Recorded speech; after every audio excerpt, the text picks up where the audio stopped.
Hoy en un café con la Biblia le damos la más cordial bienvenida y tenemos dos historias, dos cortas historias pero con un mensaje trascendental. Una se llama Una acción de fe que sobrepasa todo obstáculo, ese paso que muchas veces no nos atrevemos a dar por el que dirán. Y un llamado inmediato que no pensó en responder a ese llamado este hombre. Vamos para allá y quédese con nosotros para disfrutar de esta palabra. En Marcos capítulo 2, verso 1 al 12 encontramos el siguiente texto. Habiendo entrado de nuevo en Capernaum varios días después se oyó que estaba en casa. Y se reunieron mucha gente, tanto que ya no había lugar ni a la puerta. Y él les exponía la palabra. Interesante aquí cuando el evangelista habla de que Jesús llega a Capernaum, aquella ciudad poblada, donde pululaban las culturas, las costumbres, y donde existían cientos de personas, comerciantes de diferentes lugares y razas posiblemente. Se reunió, dice que en casa, pero aquellas personas se dieron cuenta de que Jesús estaba en una casa hospedado y dice que comenzó a reunirse mucha gente. Recordemos que ahí las casas eran unas casas pues un poco pequeñas, quizás de adobe, algún tipo de barro o de piedra y con ventanas bastante pequeñas también y un poco oscura era la casa. Sin embargo, ahí se reunió tanta gente que no había lugar a la puerta, dice, y Jesús les exponía la palabra. Ahora bien, acontece algo que sobresale del texto, dice el verso 3. Entonces vinieron a traerle un paralítico llevado entre cuatro. Aquellas personas que tenían alguna parálisis en su cuerpo eran condenados a la miseria, a la pobreza. No tenía solución. El paralítico no se podía levantar de su camilla por años, no podía trabajar, tenía que mendigar día y noche. Ese era el destino de los paralíticos. Pero dice que este hombre fue llevado por cuatro personas donde estaba Jesús. Sin embargo, dice el verso 4, y como no pudieron acercarse a él a causa de la multitud, levantaron el techo. Era tanta la gente que quería escuchar aquellas palabras de Jesús que no dejaban pasar a aquel enfermo. No existía una empatía, no existía la misericordia de parte de esas personas. Cada uno estaba por sí mismo. Sin embargo, estos hombres no vieron aquello como un obstáculo que no se pudiera sobresaltar, sino más bien dice que idearon una forma para llegar donde estaba Jesús. Y dice el texto que levantaron el techo. Ese techo hecho de algunas palmas y también de alguna mezcla de quizás adobe y algunas otras cosas, dice que fue levantado y por ahí pretendían bajar el enfermo, el paralítico. Dice el texto, y cuando habían hecho una abertura, bajaron la camilla en que yacía el paralítico. Es interesante saber que el paralítico por sí mismo no podía hacer nada. Sin embargo, aquellos cuatro hombres, en su misericordia, en su amor, en su compasión y en su fe, esa fe que sobrepasa los obstáculos del que dirán, los obstáculos físicos de las personas, aquella fe que es ingeniosa y dice de alguna forma tengo que llegar hasta donde está la respuesta. Entonces dice que levantan, no importa lo que dijeran las personas que estaban levantando el techo, que estaban dañando la casa, a ellos no les interesaban esos comentarios, simplemente actuaron, dieron un paso más allá del simple creer, creer, es el hacer también, el dar ese paso de fe, lo que los identifica y los que les da el éxito a estas personas. ¿Qué sucede cuando es bajado este paralítico al frente de Jesús, ahí donde estaba Jesús? Dice el verso 5, viendo Jesús la fe de ellos. ¿De quiénes? ¿De los que estaban a la puerta? No. De aquellos 4 hombres que bajaron al paralítico, que sobrepasaron los obstáculos. Entonces dice que a Jesús observa esa fe y dice al paralítico, hijo, tus pecados te son perdonados. Qué interesante. Aquí está hablando Jesús de pecados y no de sanidad, quizás. Y es que esto tenía un trasfondo, porque él sabía que habían personas con perjuicios que señalaban sus palabras y estaban esperando que él dijera algo para acusarle. Y él usaba todas las posibilidades para explicar su mensaje. Entonces le dice el paralítico, hijo, tus pecados te son perdonados. En el verso 6 dice, pero estaban allí sentados algunos de los escribas, los cuales pensaban en sus corazones, ¿por qué habla este así? Está blasfemando. ¿Quién puede perdonar pecado si no solo Dios? Dice que habían escribas, aquellas personas que conocían la ley al pie de la letra, pues se encargaban de hacer copias, de escribirlas, de estar seguros que el mensaje estuviera ahí en esos pergaminos. Dicen que ellos sabían y tenían el conocimiento de la ley y decían una verdad. Ellos no estaban mintiendo. Solo Dios tiene el poder de perdonar pecados. Ningún hombre sobre la tierra puede decirle a una persona, tus pecados te son perdonados, sino solamente Dios. Sin embargo, ellos dice que en sus corazones pensaban eso.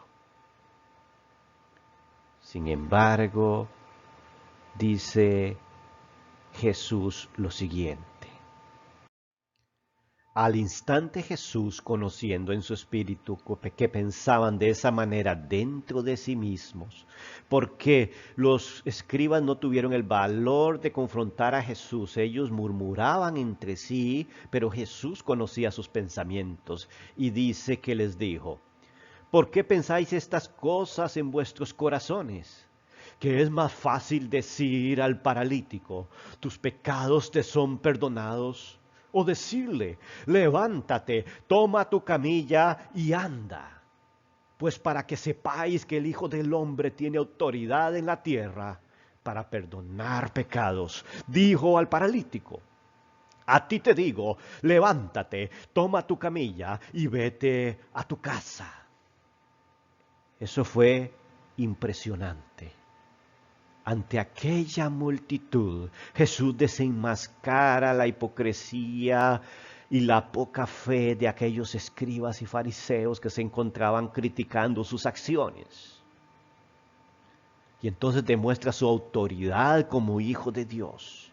Y Él les hace una pregunta que los pone a pensar. Y Él les dice que es más fácil decir al paralítico, es decir, yo no solamente digo, no solamente expreso palabras, sino que demuestro con hechos. Es decir, es muy fácil decirle a un hombre, tus pecados te son perdonados, porque eso no se sabe, no es comprobable, no se ve, porque ningún hombre sobre la tierra puede perdonar a otro hombre los pecados que ha cometido contra Dios. Ese es el mensaje que deja. Pero el decirlo no demuestra nada. Sin embargo, lo demuestra si sana a aquel paralítico, porque solamente Dios puede sanar a aquel hombre. Y dice que entonces Él les hace esa pregunta. ¿Qué es más fácil decir? Tus pecados te son perdonados. O decirle, levántate, toma tu camilla y anda. Era una pregunta que puso de punta a los pelos de aquellas personas. asustados, quizás conmocionados, qué iba a suceder en ese momento. Y entonces él le dice, mira la autoridad que tengo como hijo del hombre, como él se llamaba a sí mismo, dice, para que veas que en la tierra tiene poder de perdonar pecados, porque el Hijo de Dios, Jesucristo, sí tiene poder para perdonar tus pecados y mis pecados y los pecados de la humanidad, porque Él murió por todos nosotros y se entregó a sí mismo, haciéndose morir en la cruz y levantándose al tercer día. Entonces dice el verso 11, a ti te digo, levántate, toma tu camilla y vete a tu casa. No solamente tenía que levantarse camilla y caminar hacia su casa solo. Un paralítico que no se podía levantar a sí mismo, iba a levantar una camilla y caminar hacia su casa. Eso era hacer un milagro sorprendente. ¿Qué fue lo que sucedió? Dice el verso 12, y él se levantó. Que el paralítico que tenía muchos años de estar acostado en esa camilla, dice que se levantó. No tuvo terapia. No fue llevado 3 o 4 años a hacer ejercicios para comenzar a fortalecer su columna, sus huesos. Dice que él se levantó ante la vista atónita de aquellas personas. Dice, y tomando al instante, mira que fue al instante, su camilla, salió a la vista de todos, no solamente de los escribas incrédulos, sino aquella gran multitud que no dejó pasar a la camilla, al paralítico. Dice que tomó su camilla y salió a la vista de todos. Qué milagro tan sorprendente. Cómo eran los rostros de aquellas personas que presenciaban este milagro. ¿Qué pudieron decir aquellos escribas que confrontaban a Jesús? Así que Jesús demostró que puede perdonar pecados y puede sanar la vida de las personas. Puede sanar tu interior, tu corazón, tus emociones y la agonía que puedas estar pasando en este momento. Y dice esto. De manera que todos estaban asombrados y glorificaban a Dios diciendo, jamás hemos visto cosa semejante. Por supuesto, pero mira que la gloria se la daban a Dios porque sabía que Jesús representaba a Dios en la tierra. Ellos testifican, jamás habían presenciado cosa semejante. Lo que hace Jesús en la vida de las personas no las puede hacer ningún hombre, ningún psicólogo, ningún terapeuta, ningún médico. Solo Él puede hacerlo al instante. Seguidamente dice en el verso 13, y Él salió de nuevo a la orilla del mar, y toda la multitud venía a Él, y les enseñaba. Jesús en las riberas del mar de Galilea. Dice que ahí venía toda la multitud y Él cumplía su ministerio. El ministerio de Él era enseñarle la palabra, el nuevo mensaje, el evangelio, las buenas nuevas de salvación. Pero dice que al pasar vio a Leví, hijo de Alfeo, sentado a la oficina de los tributos y le dijo, sígueme. Y levantándose, le siguió.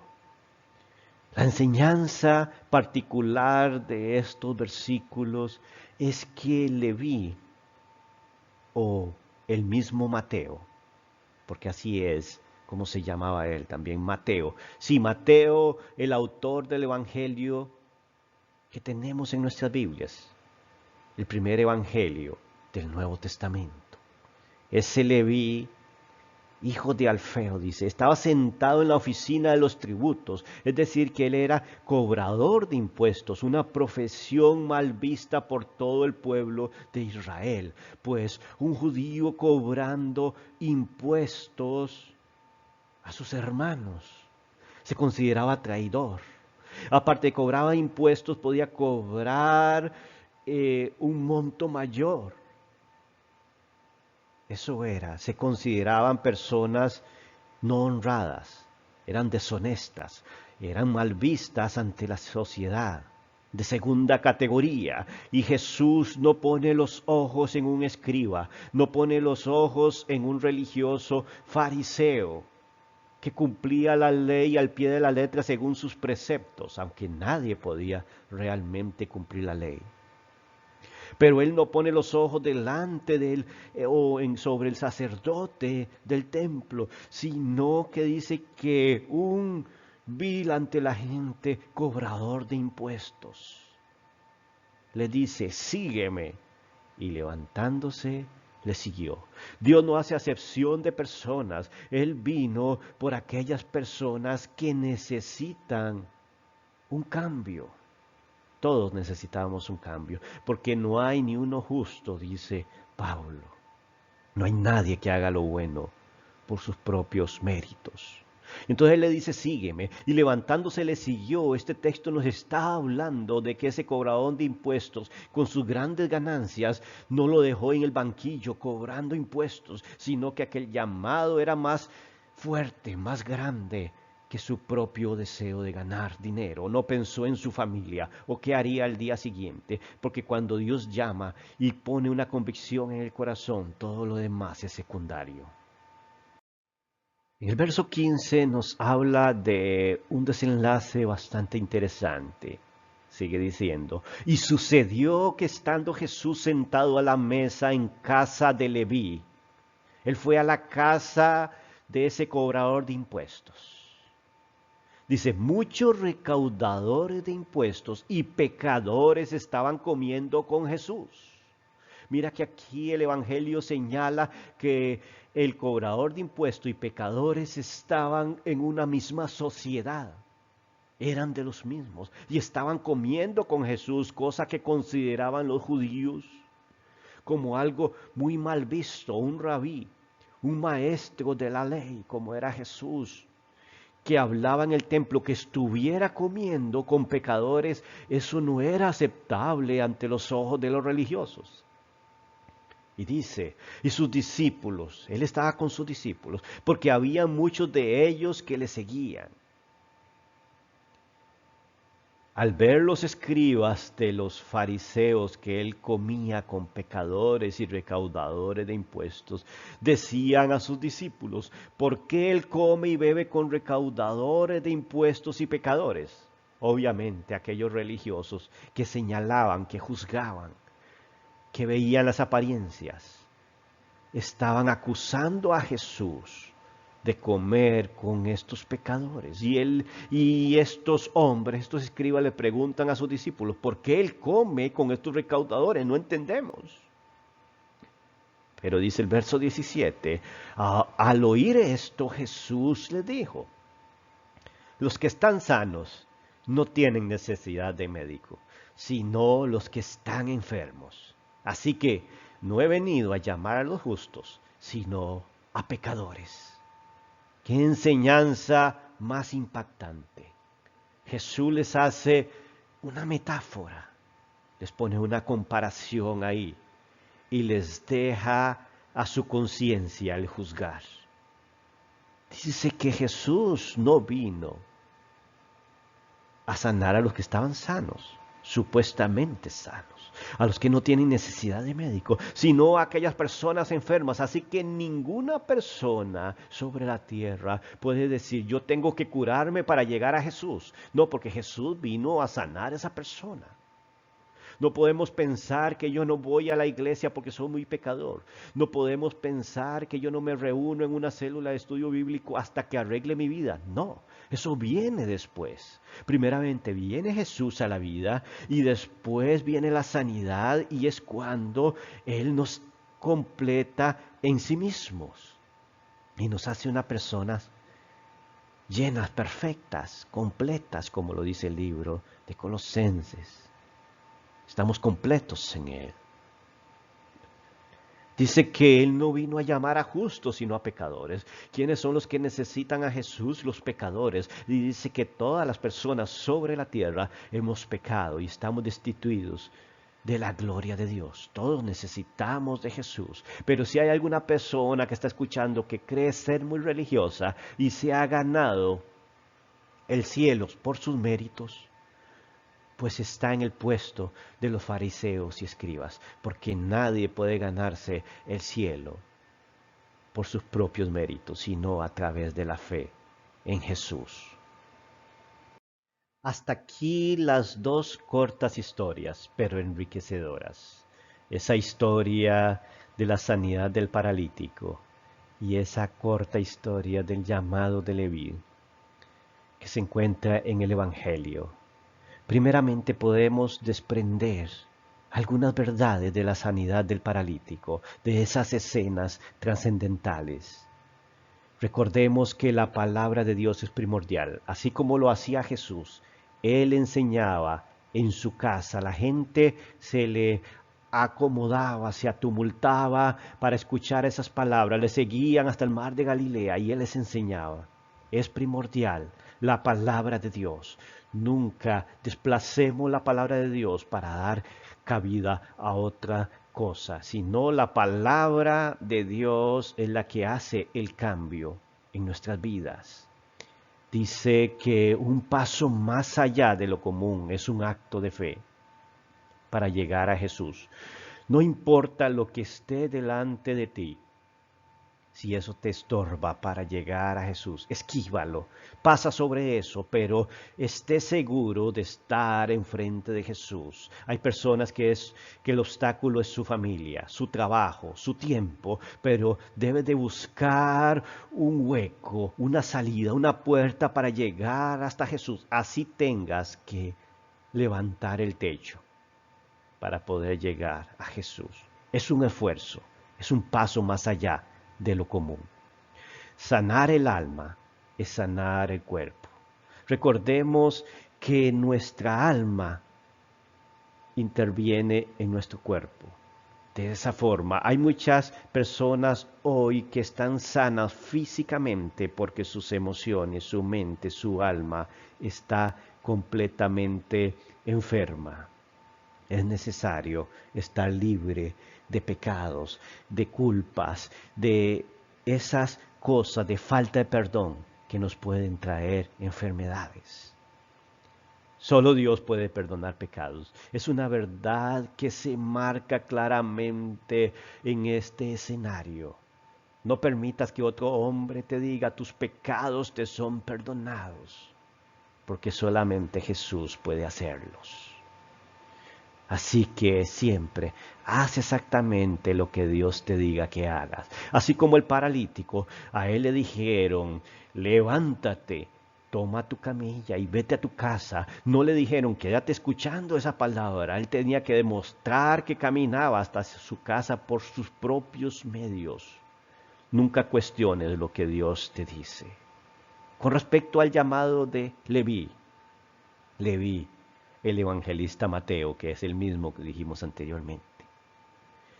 Leví dice que cuando sientas el llamado de Dios, síguelo de inmediato. No pienses en qué tienes que dejar, en qué tienes que hacer. Síguelo de inmediato. Es posible que en este momento, a través de esta palabra, hayas sentido seguir a Jesús, cambiar tu vida. Hazlo de inmediato. No lo pospongas. No esperes ser mejor para poder seguir a Jesús. No esperes cambiar aquella situación. Dios va a hacer un milagro en tu vida, pero tienes que arrimarte a Jesús primeramente. Y recordemos que las críticas vienen de las personas ignorantes. Sí, posiblemente si comienzas a seguir a Jesús vas a ser criticado, señalado, tildado de religioso, de fanatismo. No importa, a Jesús lo señalaron, lo criticaron, pero esos que te critican son personas que no saben, que son ignorantes, no saben lo que está pasando en tu vida. No te dejes amedrentar por ellos. Hemos llegado al final de este programa y no quiero despedirme sin antes decirte que espero que haya sido de edificación esta palabra. Y no olvides de suscribirte a nuestro canal para que puedas seguir todos los videos que publicamos semanalmente. También le invitamos a que compartas este mensaje con demás personas ahí en tus redes, en tus correos. Y revisa la descripción porque ahí daremos un correo donde puedes escribir y participar con nosotros en vivo de estos estudios bíblicos. Muchas bendiciones para todos.